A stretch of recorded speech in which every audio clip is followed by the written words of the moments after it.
You say you're tired, drained, burnt out, but what if that's not the real problem? What if your mind never shuts off and you've been living in constant noise? Tonight on Mental Warrior 22, we're breaking it down. Why you feel mentally exhausted, how overstimulation is keeping you stuck, and how to take control back. This isn't just about resting. This is about structure, discipline, and getting out of survival mode. You'll walk away with real simple steps, reset your mind, and regain focus. Because you're not broken, you're overstimulated. Join me tonight on Mental Warrior 22. We're stronger together. No one stands alone.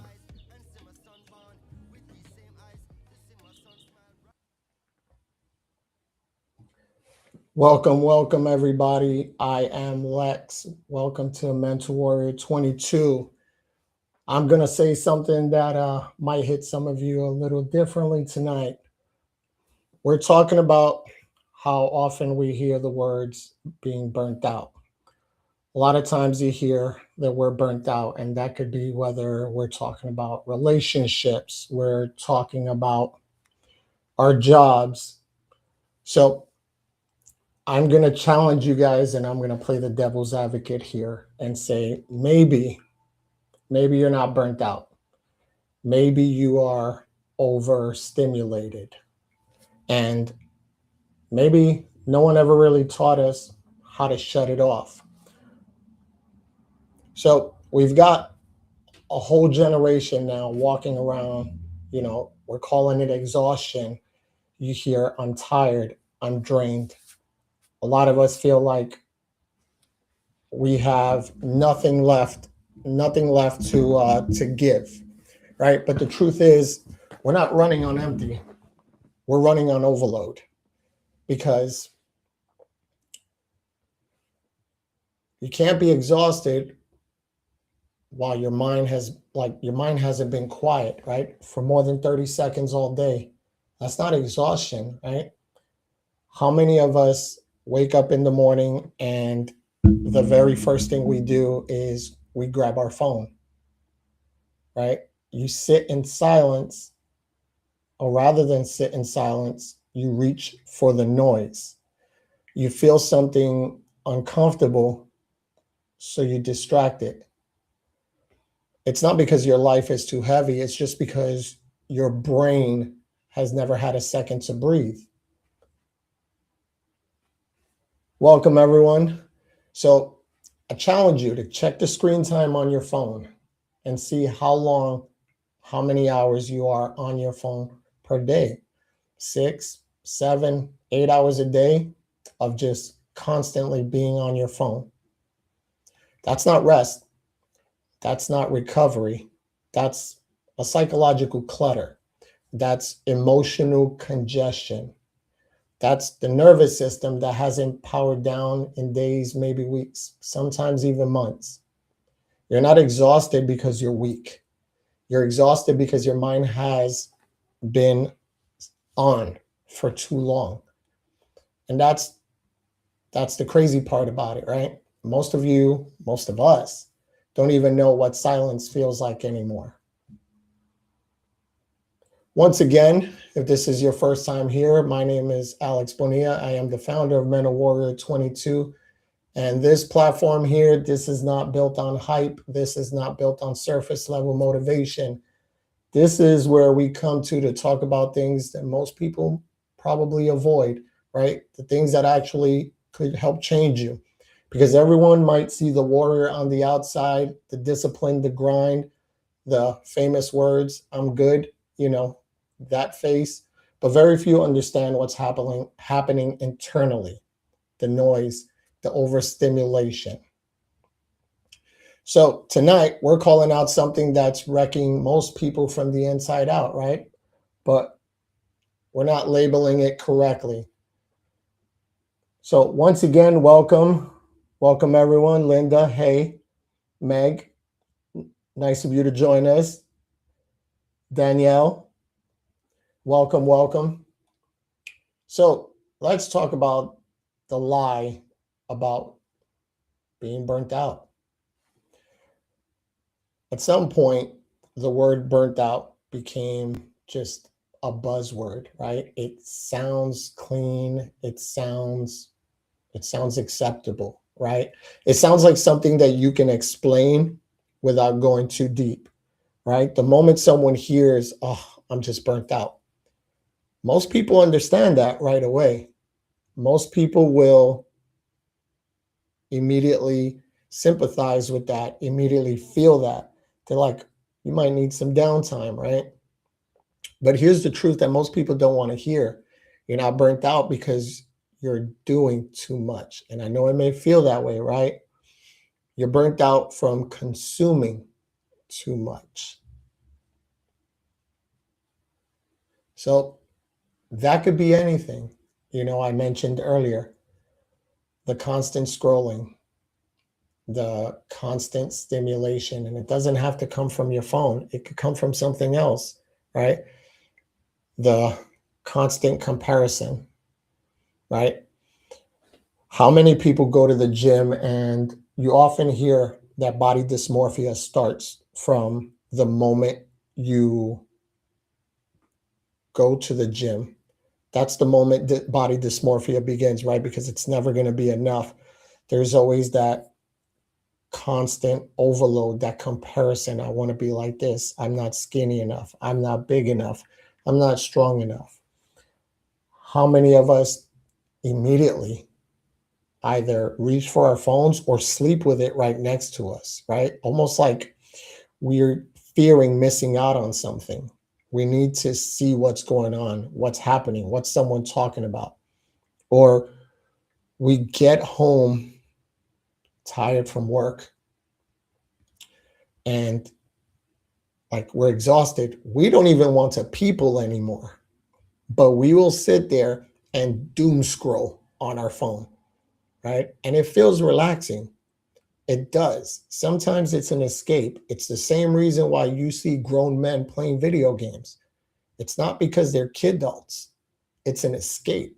And I understand that. But sometimes that escape can turn into just that overstimulation. And you're not sitting with it. Like we discussed last week, sometimes you just have to sit on it, sit with it. Theo, your eyes and ears never get full, but they need to rest. That's why doom scrolling is so bad. I agree. I agree. Learn to say no. Content overload. This conversation reminds me of decision fatigue. That too, right? So your brain is just, you're processing more information every single day, more and more, right? Than people used to process in a week, right? That's why you hear people often say that life was so much simpler before the internet.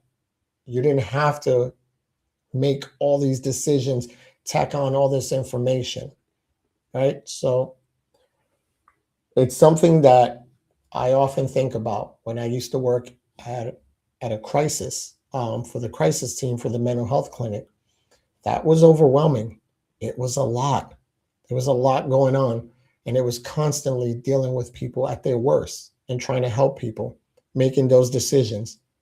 And in between, when I had a break, here I am doom scrolling on the internet.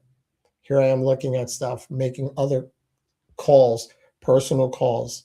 And then I would leave work and we would do veteran stuff.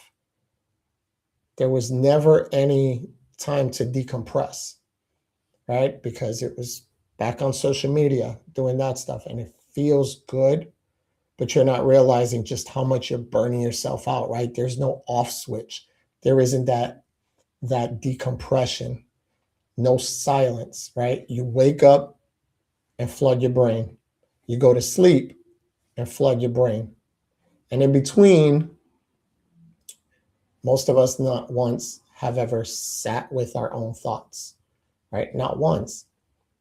And we've talked about the why we haven't sat with our thoughts, right? Sometimes it's too much. Sometimes we don't want to have to deal with that, right? So it's an escape. It's an escape. But how long are you going to continue to escape those thoughts before it just turns into something bigger? At some point, you have to sit with it. You have to confront it. His first attempt was eating rat poison.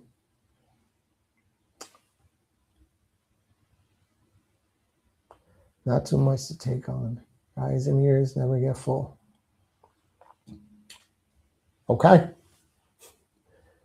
So now what happens? What happens when things get quiet?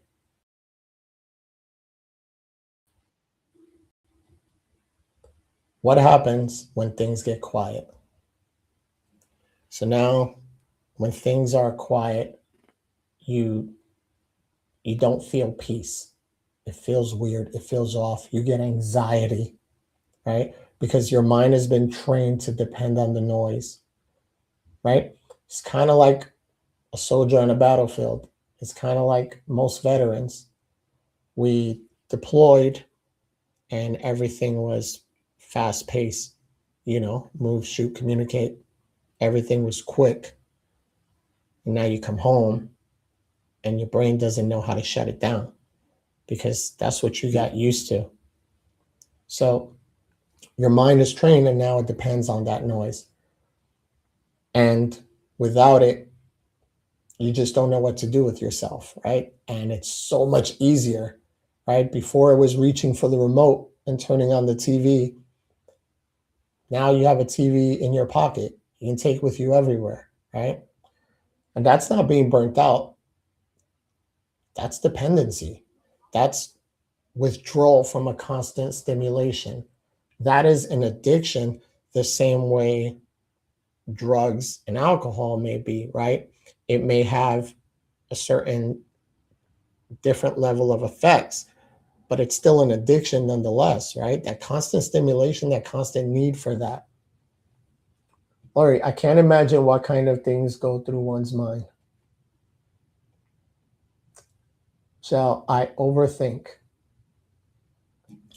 I think that's the problem, right? That happens to most of us. I remember a time where I refused to be on social media or on my phone. I would gladly leave my phone in my vehicle and let the battery die.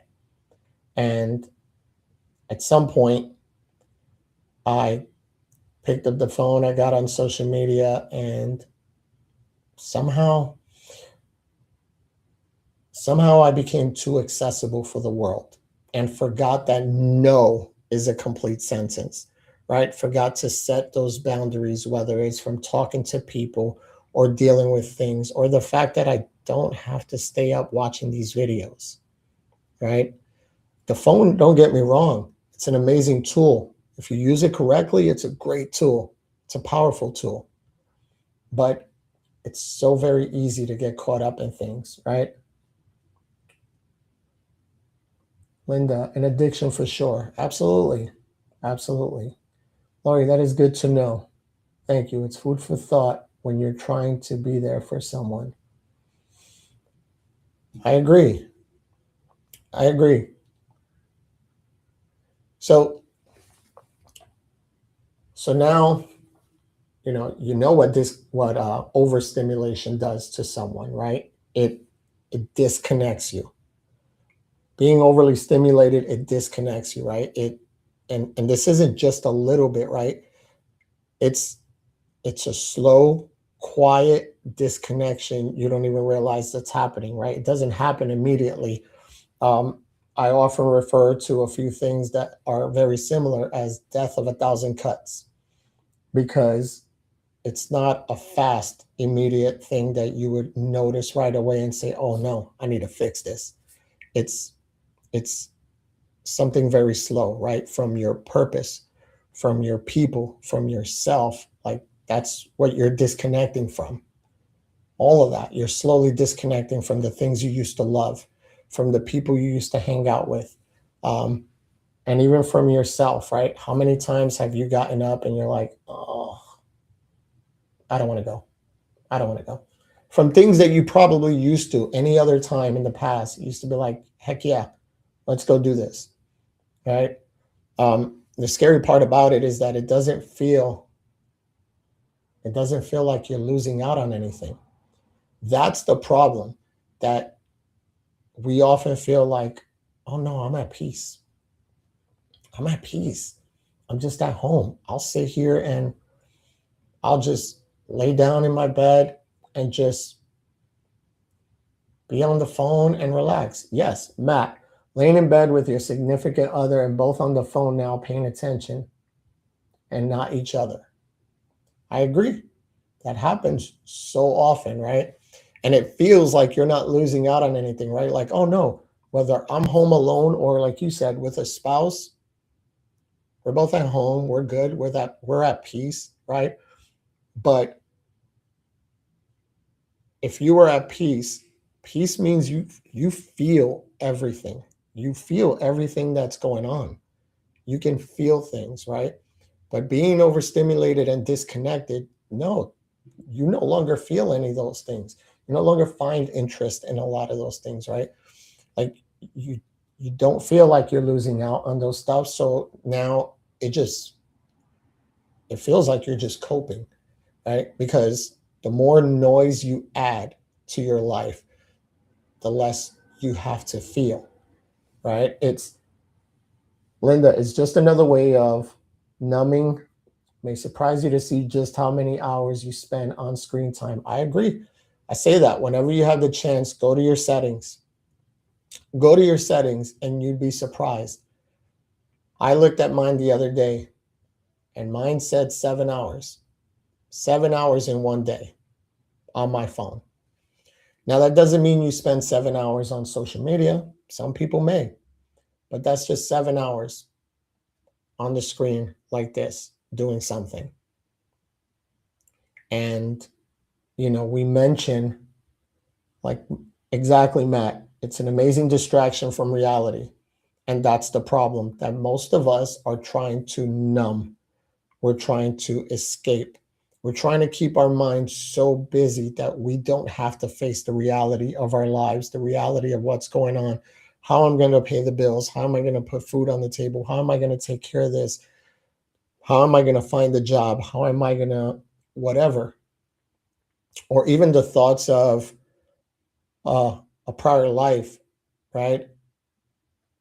Being a veteran, we're still thinking about life on the battlefield, what we left out there, right? So we're escaping things. Someone who had a traumatic experience or something done to them here doesn't have to be a veteran. Just anyone who's faced some level of trauma at some point, we're trying to escape something, right? Everyone wants to live fantasy, in this fantasy world, right?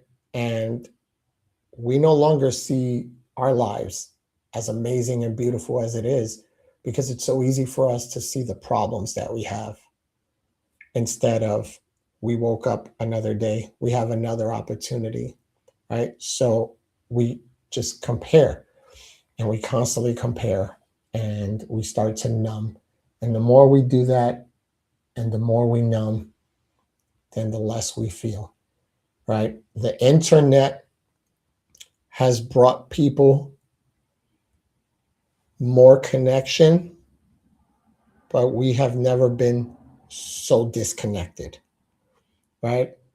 Remember, and I know I'm going to sound old saying this, but I remember growing up in Brooklyn, riding my bike to my friend's house.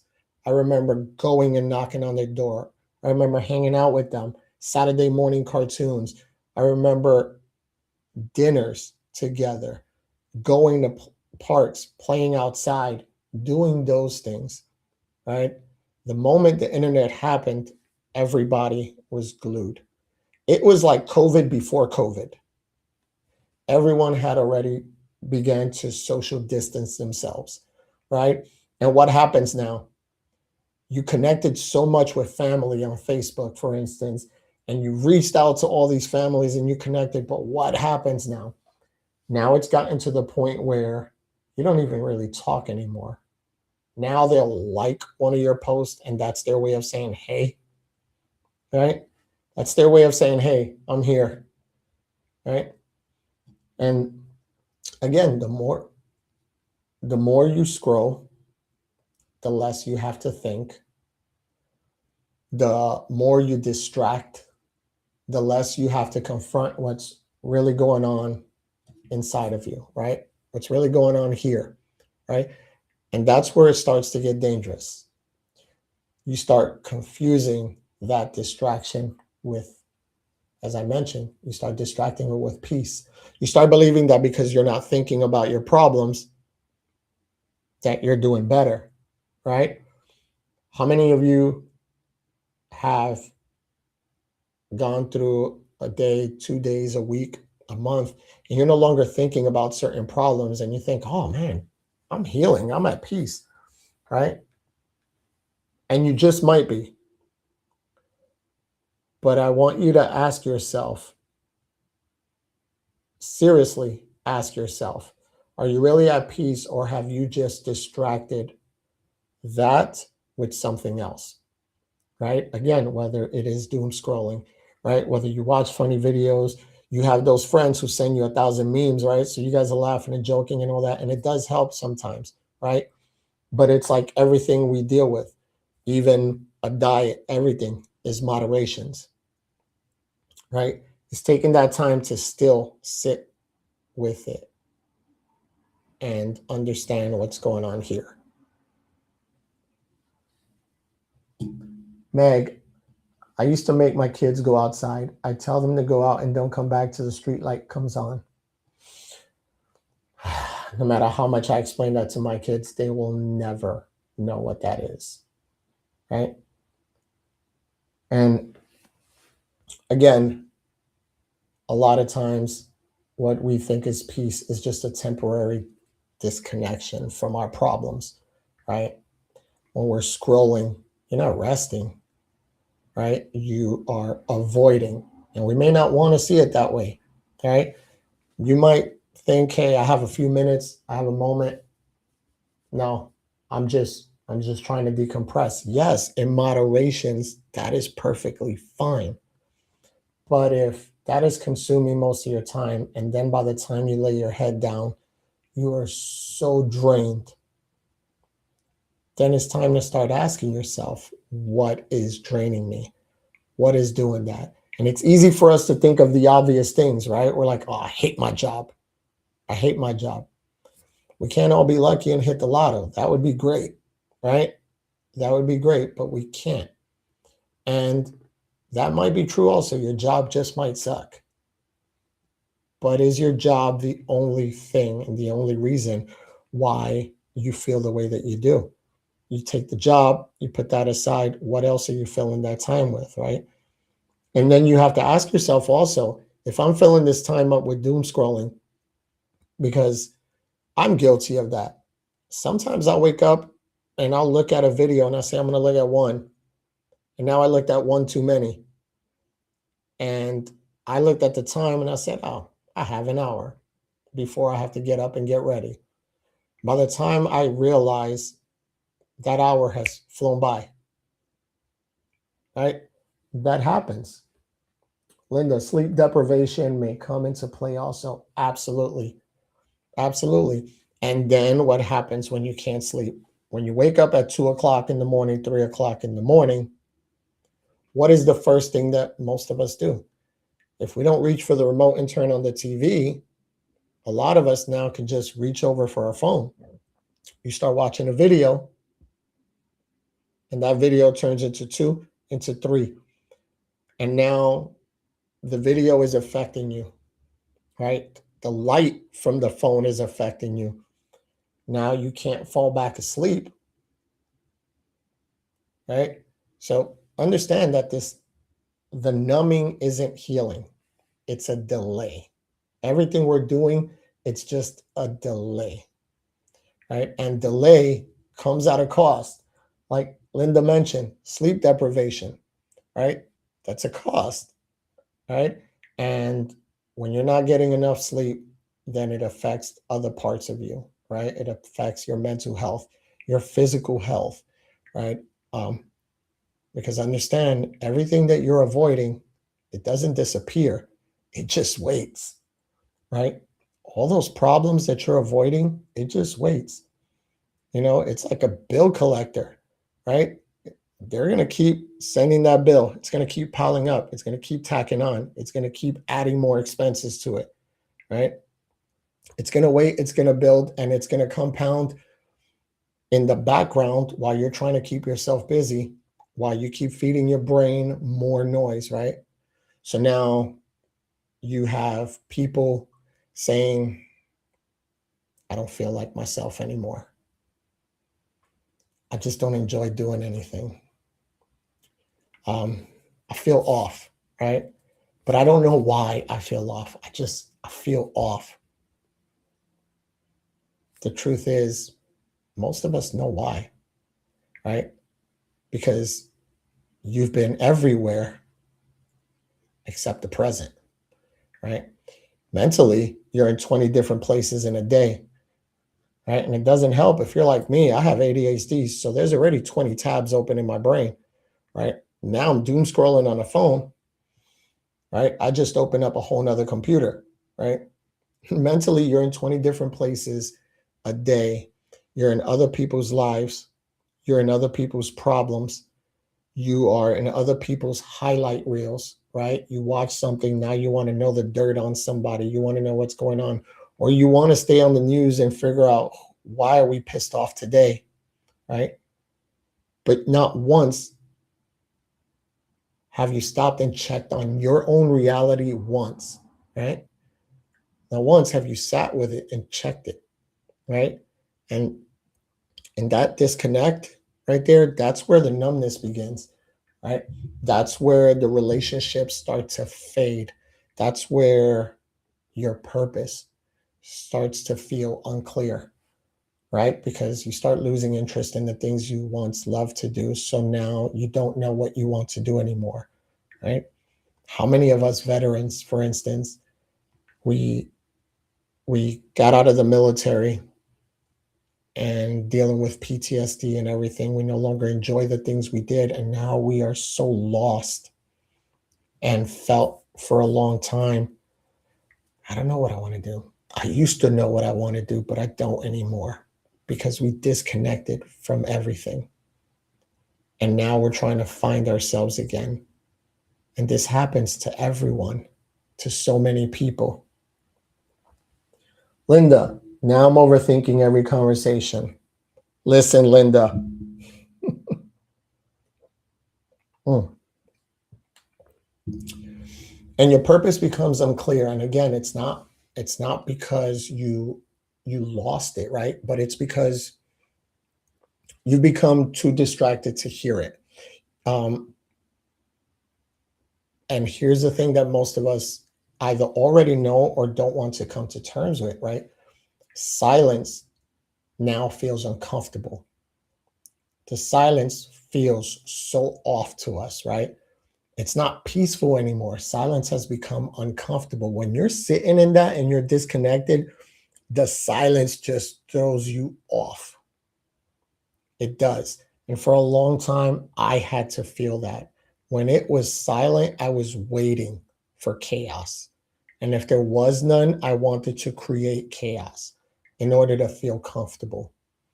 I mentioned a while back that when I was stationed in Germany for a few days, I couldn't sleep until one day there was a wreck outside the base, and I could see out my window and see the wreck and hear the sirens.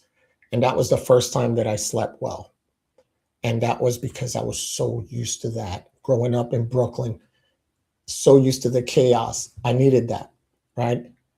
And when everything gets quiet, there's nothing left to hide behind. And that's what we're dealing with, right? There's no scrolling, no noise, no escape. There's just you. Just you. Your thoughts, your patterns, the truth. And if you've been running from that long enough, the silence is going to get heavy. It will. And that discomfort, that doesn't mean there's anything wrong with you. I'm going to pause right here for a moment while Theo and I pay the bills. Theo, if you could, please. Check out Men of Warrior 22 apparel, built for the warriors still fighting battles people can't see. veterans, first responders, and anyone grinding through life one day at a time. Visit mw22.org and wear the mindset. We're Mental Warrior 22. Stronger together, no one stands alone. If you run on coffee like I do, then fuel your mission with Ariel Resupply Coffee Company. Veteran owned and built for the grind. Use code MW22 for 20% off. Link in bio.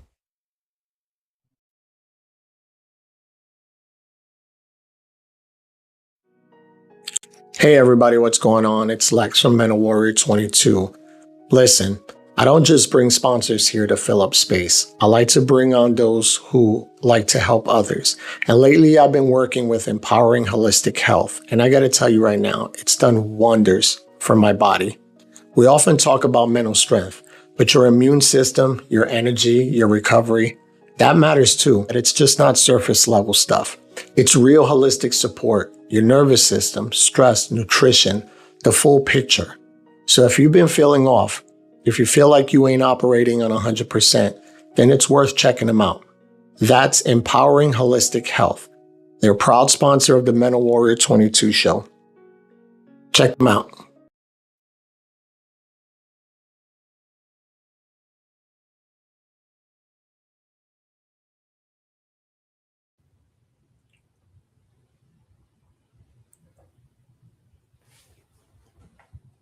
All right, so before I continue on, I want to catch up on some of these. I'm reading a lot of comments saying that's me, literally me, Chels. Um, I also see some things that some of you are doing to actually mitigate that. Um, I read yours, Michelle. I plug my phone up in the bathroom. I have a rule: I don't touch my phone for at least an hour after I get up. I think that's a great idea. That's a great idea. Um, when I mentioned earlier about that discomfort, understand there's doesn't mean that anything's wrong with you. There's nothing wrong with you. That just it just means that your mind is just trying to recalibrate itself, right? It's trying to adjust to something different, right? That's your nervous system, like finally being forced to slow down, right? That's awareness trying to come back online. Um, And I think that, again, for myself, for instance, sometimes that happens to me. Um, my body's been shutting down and it's been kicking my ass lately, and I don't know often how to slow down. Um, I want to always help someone or do something, and I often don't know how to just stop and rest. And when I don't know how, I end up getting sick or something happens that I'm forced to slow down. And that's what's happening now with myself. And that's what's going to happen. Most of us, like your body will shut you down, right? That check engine light is going to come on, right? So let's talk about what's happening to your brain, right? This isn't just about mindset, right? That this is conditioning, right? Every scroll on your phone, every like, every notification, right? That is that is you feeding your brain dopamine, right? It is it is that rush, right? That quick hit when someone likes your post, when someone comments on your stuff, right? It is that immediate fast reward, right? That you got that with zero effort, right? And your brain, it adapts to that. That becomes the norm, right? It starts expecting that stimulation on demand. It starts now, it's not just about something you do, it's something that now your brain depends on, right? And if you just joined us, it's so easy. If you didn't know that I'm talking about even doom scrolling or being on your phone, that sounds like a drug, right? It sounds just like a drug, right? You're always going to want to chase that next high. You're always going to want that next one, right? Um, if you put a video up and you don't get enough likes, oh my God, it's like it hits you, right? And you feel a certain way.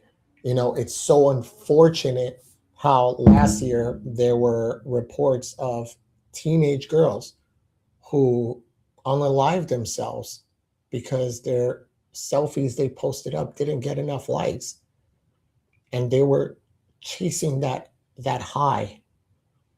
And it's sad, it's so unfortunate, and so many of us chase that high just in different ways, right? And the more you consume, the less you're gonna feel, right? It's because we all know that dopamine isn't really about the pleasure, right? It's not. It's about anticipation. It's when your brain is constantly getting the easy reward, it raises the bar, right?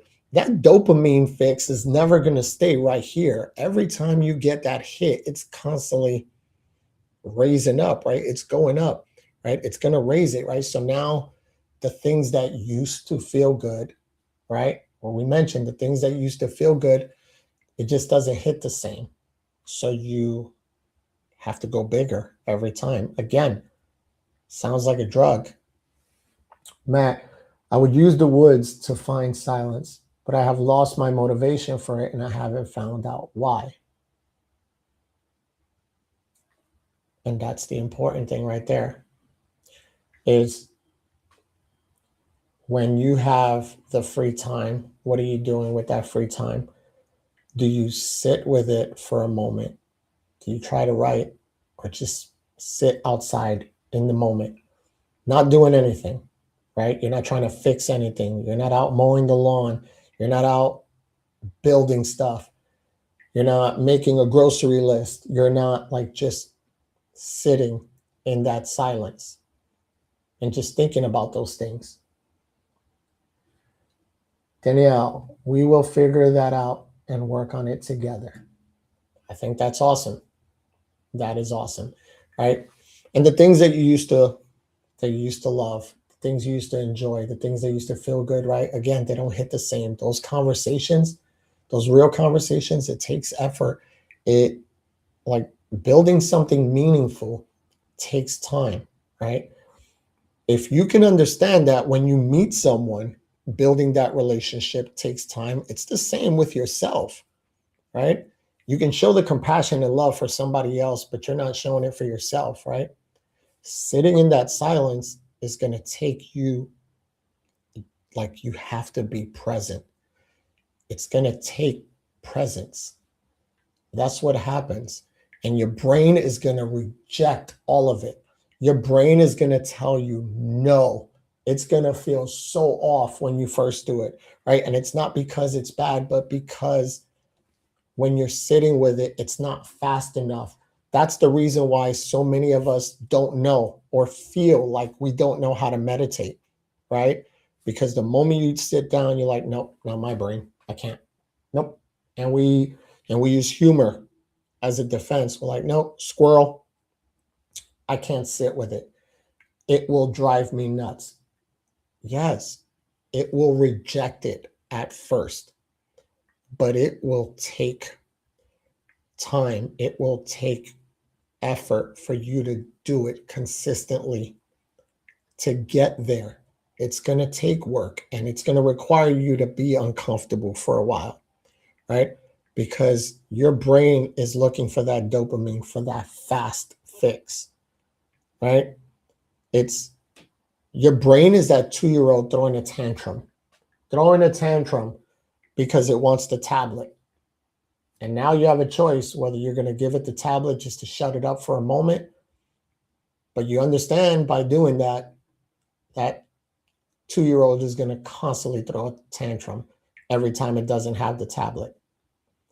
Or you can choose to feed it something else, right? And when you sit with it and you sit in that silence, this is where life sometimes can feel boring, right? It's going to feel slow. It's going to drain you. And it's not because it actually is. It's just your brain now has been rewired to expect that constant stimulation. So this is where it often gets dangerous, right? Because you don't even realize that it's happening. You start to say things like, I don't feel motivated. I can't focus. I get irritated easy. Again, I feel off. It's not random. That's the brain that's been trained to avoid the depth, right? To avoid the stillness, to avoid anything that doesn't give it that immediate dopamine, that immediate return. Lori, I think in today's world, with all of the conveniences like cell phones, texting, social media, it's literally taking away human touch. And that messes with your mind as well. Togetherness is becoming extinct. I think that, Linda, I think that's awesome. Lori, I agree with that. I think that, you know, the cell phone and the social media can be used as a great tool, right? Form Facebook groups, meetups, right? Get together with people in your community. Communicating with family that's really far away, right? Let's have video chats. Let's see each other.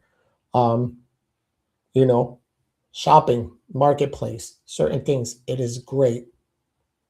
But when it becomes like your identity, that becomes your ego, that becomes all you want to do, right? Now you're just trapped in the matrix. You don't even want to go to talk to people, but you can hide behind a keyboard and spew hate or say things about people, get involved in people's lives, want to know everything. But a lot of people no longer can go outside and say, "Hi, my name is," and introduce themselves. More and more, I feel like people are becoming very introverted, right? So, so because your brain is expecting that immediate return, when things get quiet, you don't feel calm, and you're not going to feel calm, right? You're going to feel restless because your mind isn't used to that anymore, right? It needs something, anything, whatever it is. It needs something to go wrong. It needs the noise, the distraction, the input, because without it, you're going to feel like something's wrong. But again, nothing's wrong with you. You've just been conditioned to escape your own baseline, right? And until you understand that, you're going to keep reaching for that thing that feels like a relief. Again, remember the 2-year old wanting the tablet, throwing a tantrum, right? And that's what's going to keep you stuck. You keep handing that 2-year old that tablet just to quiet it for a moment. It's just going to get worse, right? It's just going to keep getting older. And in our case, it's just building up until it gets worse and we really can't control it. So this is the moment that most people will miss, right? This is where you either continue drifting that way again, kid with the tablet, or you take the control back, right? Because everything we're discussing, everything we're talking about, the overstimulation, the disconnection, the dopamine, none of that is going to change on its own. You know, it's going to keep pulling you, right? And more, like with technology, it's become so easy to get distracted, so easy to pull you in, right? To keep getting you stuck, right? And unless you decide to interrupt it, like for instance, what Michelle said, putting your phone someplace where it's not reachable and kind of setting that guideline where for the first hour you won't look at your phone. That's a start. No matter how small it is, that is a start. That is huge. So understand you don't fix the chaotic mind with more comfort, right? You fix it with structure. You're going to fix it. You're not going to fix it with more overloading and by doing nothing. You're going to fix it with intentions.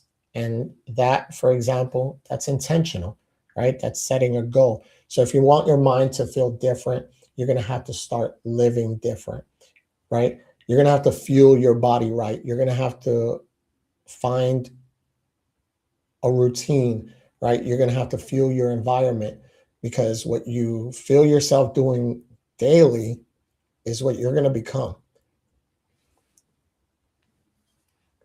Laurie, the fact that we have these abilities to reach people and these with these tools are amazing.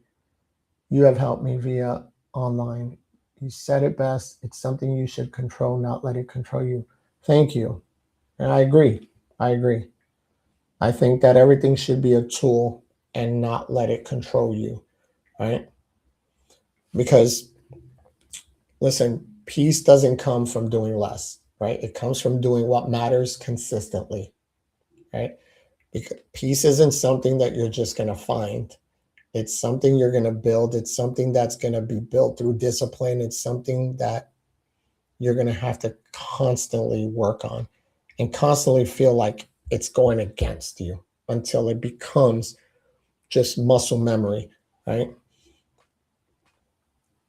This doesn't have to be extreme. You're not going to build it on extreme discipline, right? You're not going to do it by burning yourself out, right? The other way, you're not like it's intentional, right? The kind that creates the stability in your life when everything is going to feel unpredictable, and understand that the structure shouldn't be a prison. It's your freedom. That structure is what's going to set you free, because once you have structure, right, you don't wake up guessing. You don't spend your day reacting, right? That's how, you know, for instance, why I meal prep. Because if I don't meal prep, listen, I don't make very smart decisions. I love food. That's it. I'm a foodie. So if I don't meal prep and have food already prepared, I will definitely go eat out, order out, all that stuff, right? So you don't wake up spending your day reacting. You don't rely on the motivation to carry you. You have a set goal and a set plan. You move with purpose. And as I mentioned, meal prepping, working out is having a plan. Um, Going to bed at a set time. You know, I will say that, and I will shout you out, Matt. My friend Matt here, listen, that man consistently, I don't care what's going on in the day, will go to bed at the same time every day. And I think that that is amazing. That is a discipline right there that at one point in my life I mastered and I would love to get back to, right? Also, waking up with intention, right? It's not boring, it's control, right? And that's taking your mind back. That's saying, I'm not going to let chaos run my life anymore. And let's be real, most of us are going to avoid structure because it feels restrictive, right? We're going to somehow process that and think differently. We're going to label it something different, right? But what we don't realize is that the lack of structure is what's making it feel out of control. That anxiety, being overwhelmed, that constant mental noise, that happens when there's no set system holding you together.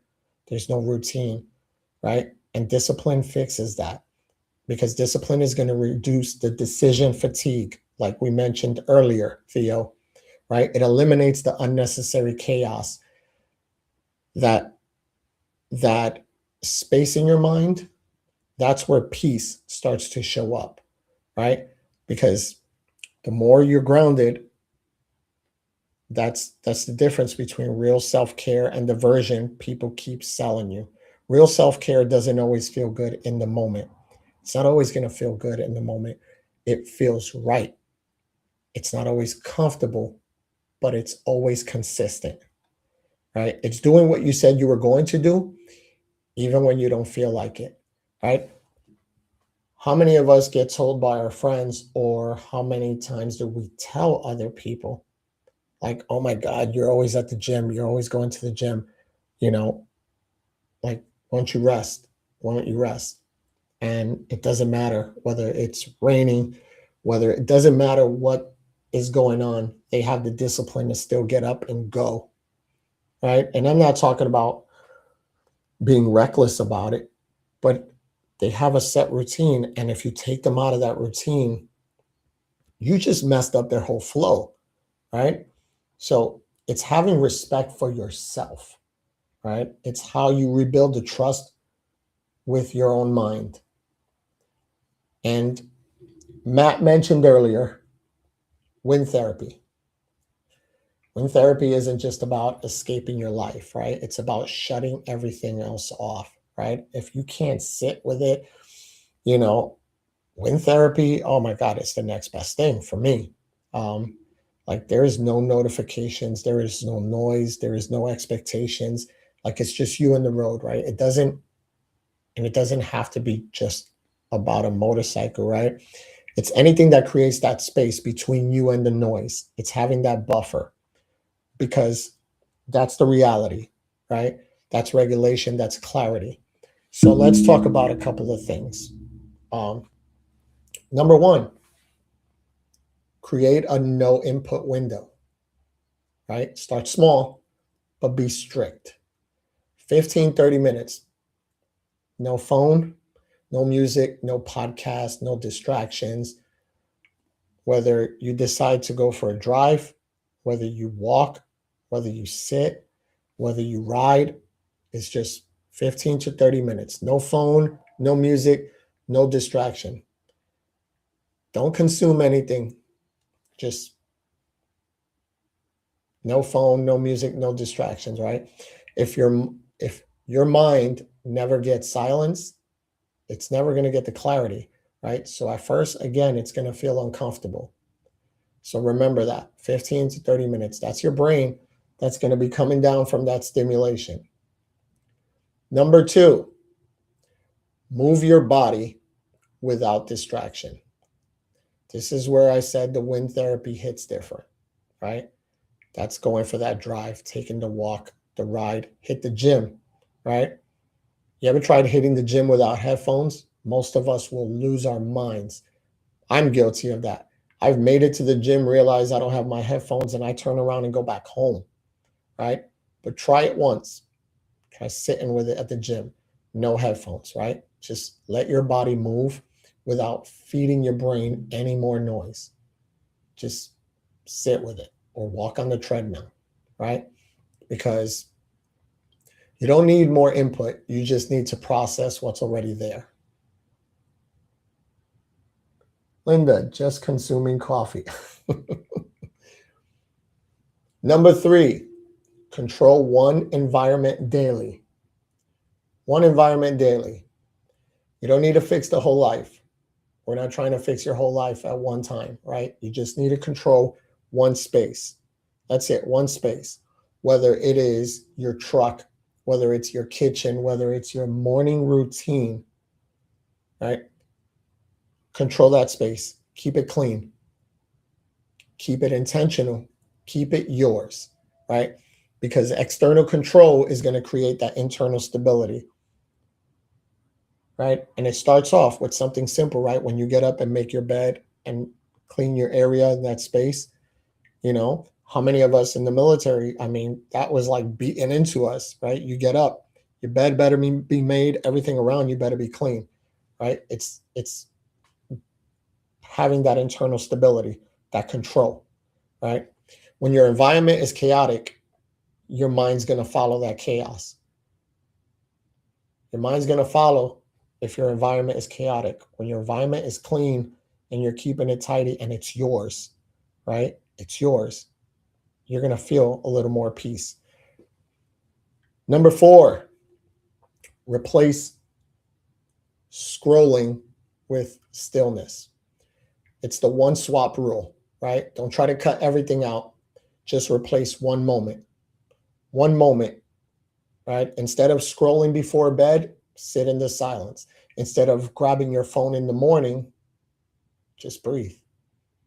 Just sit there and breathe. Journal, write it. Doesn't matter. Just one swap. That's it. One swap. You don't need a full reset. You just need one moment of control. That's all you need. Number five, schedule your escape before you need it. This is where you don't wait to become overwhelmed. Build it into your routine, right? Your drive, your ride, your walk, right? How many of you guys have that routine. You go for a walk every day at a certain time. That's same time, same place, right? Because if you don't schedule it, if you don't schedule that silence, that noise is going to take over you every time, right? And you shouldn't decide I'm going to go for the ride when you're just already overwhelmed. It's not going to sit well. Everything's going to piss you off. You're going to try to calm down, but then someone's going to cut you off. You're going to go for a walk. It starts to drizzle. You're going to be pissed off. You're going to find a reason to complain and be upset about it. So schedule that into your routine, right?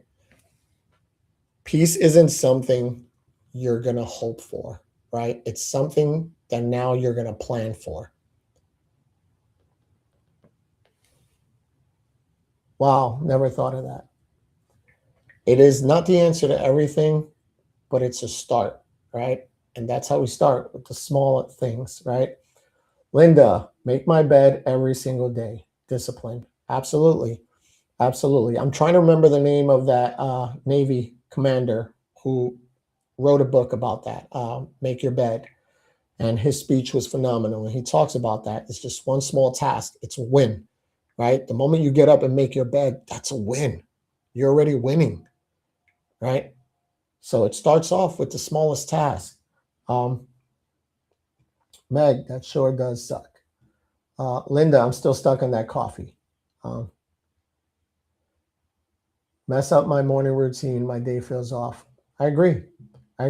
But this is where that healthy balance has to come, right? Like, you always have to anticipate. Everything's going to go according to plan until that first shot is fired. Someone's always going to throw a monkey wrench in your plans, right? So have a window there where, hey, there's a chance that something might go wrong, right? This morning call that I have is going to take a little longer, or I didn't plan on this meeting, they just told us we have, or my kid got hurt, I have to go do this. Understand, there's always going to be those things, but still have a routine set to where you can just plan for those things and you don't let it control you. It's okay to feel upset for the moment. It's okay to want to cry about it. It's okay to not like your job. But don't live in that emotion. Let yourself process it. Again, sit with it, understand it, push forward. If you try to let it go and put it behind, it goes back to everything we just talked about. It's going to build up, right? Matt, coffee is always a must. I am going to start carrying a French press in the bike with all the fixings. Yeah, I agree. It is. I am trying to make it a habit of always just, I'm no longer answering my phone before coffee. Nothing good ever comes from that. And I am trying to have my phone on Do Not Disturb a lot more during certain hours for my own mental health. It's something that I need to do. So, but if any of this hit you guys tonight, if you saw yourself in any part of this, do something with it, right? Don't just hear it, apply it. Try it. Try the steps. Because I want you to understand something. Awareness without action is just another form of distraction, right? So these are just more tools for the toolbox. Whether it applies to you or someone you know, whether you recognize it in yourself or someone you know, right? It's going to help. So I appreciate you guys for showing up. I thank you so much for being a part of this show. I am Alex Bonilla. This is Mental Warrior 22. Remember, we are stronger together and no one stands alone. Thank you guys so much for coming out tonight. You guys have a wonderful night. You say you're tired, drained, burnt out, but what if that's not the real problem? What if your mind never shuts off and you've been living in constant noise? Tonight on Mental Warrior 22, we're breaking it down. Why you feel mentally exhausted, how overstimulation is keeping you stuck,